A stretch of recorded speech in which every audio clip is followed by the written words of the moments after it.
findings of fact, analysis, and conclusions of law. 1. The parties both operate YouTube channels that focus on the true crime genre. In April of 2021, respondent participated in an online panel with petitioner. Respondent subsequently contacted petitioner concerning a case petitioner was featuring on her YouTube channel. Over the next several days, they sent communications that were flirtatious in nature. Respondent also sent petitioner a video in which she appeared topless. On May 21st, 2021, petitioner informed respondent she was not comfortable engaging in such further contact. Petitioner felt guilty because she was beginning a relationship with someone else identified as Allie. Petitioner shared the parties' messages with Allie. Respondent learned that petitioner had disclosed their communications, including those containing sexual content. 2. This then led to respondent participating in an online forum that the parties referred to as the Sex Panel. The Sex Panel was organized by Natasha Cooper.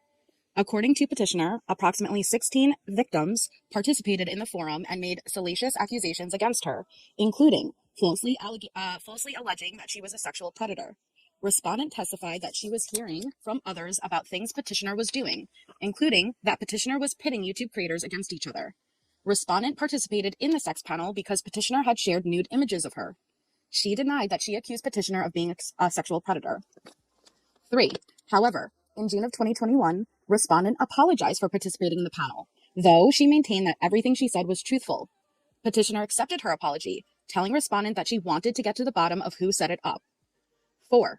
During this time frame, petitioner was starting to put the pieces together that she was being targeted by several individuals who were all connected. Petitioner testified that multiple women had direct messaged her, sexually baited her, and then engaged in blackmail. She believes that other YouTube creators were jealous because she was quickly generating a following, and they wanted to sabotage her. Petitioner accepted respondent's apology.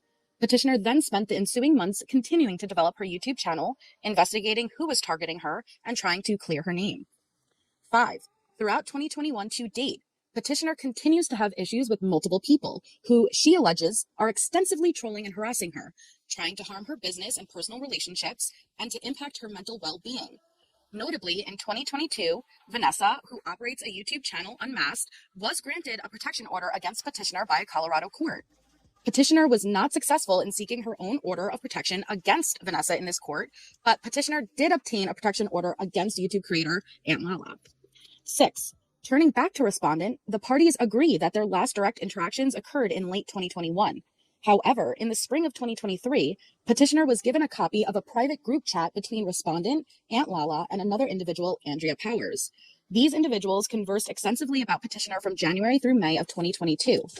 Much of petitioner's evidence focused on respondent's conduct in 2021 and the statements made in the 2022 group chat. Petitioner exhaustively cross-examined respondent on these issues. Petitioner sought to prove that respondent remains heavily involved in an ongoing scheme to harass, discredit, and ruin her. Petitioner accused respondent of engaging in or being responsible for third-party harassment. 7. What petitioner failed to do was present sufficient evidence that she presently is the victim of conduct that rises to the level of menacing by stalking. Proving that respondent may have participated in such acts in 2021 or 2022 would not warrant the issuance of a protection order at this time. This is because a protection order is not punitive, but rather is issued to provide safety and protection. However, the circumstances must show a likelihood of future misconduct absent the issuance of a protection order. The recent case of Tucker versus UHL is highly instructive. The next 3 numbers reference that case, so I'm just not going to get into that. And so number 11 goes on to say, here, respondent and petitioner last communicated at the end of 2021. Respondent credibly testified that she is not engaging in conduct to interfere with petitioner's personal life or business or her professional business. Respondent admits that she privately speaks to other individuals about the ongoing dispute and rivalry between all the players. But petitioner did not substantiate that respondent is acting in concert with these people or inciting them to engage in harassment. Moreover, petitioner primarily presented conclusory evidence as to the current incidents. She did not substantiate that the conduct met the legal definition of menacing, nor did she sufficiently connect respondent to the events. For instance, petitioner proved that respondent gave James access to the private group chat. James subsequently used a photograph that someone had taken of petitioner during the Colorado court proceeding to create a meme contest mocking her.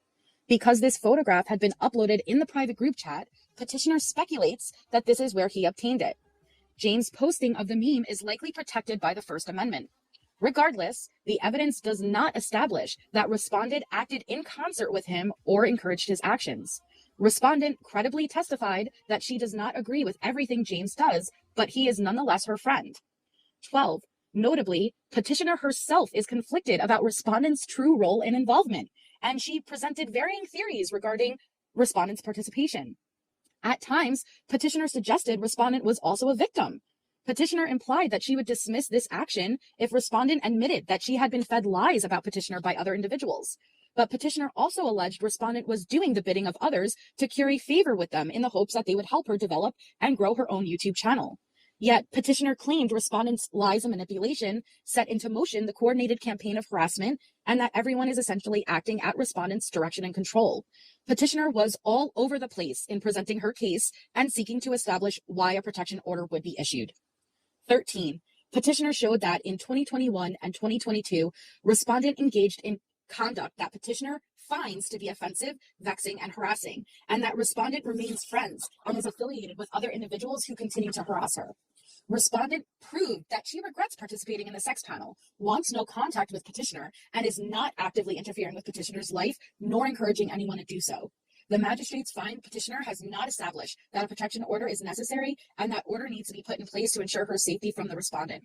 Petitioner failed to present evidence of a recent pattern of incidents involving threats or violence or other acts by respondent that knowingly caused the petitioner to be in fear of physical harm or mental distress, and that are actionable under RC 2903.211 and another one, and the petition is therefore denied. And then there's an adoption of decision and order by the judge who presides over that says the full hearing proceeding was referred to the undersigned magistrate. The court has reviewed the magistrate's decision and finds no error of law or other defect evident on the face of the order, and accordingly, the court adopts the decision as its own, and the petition is hereby denied.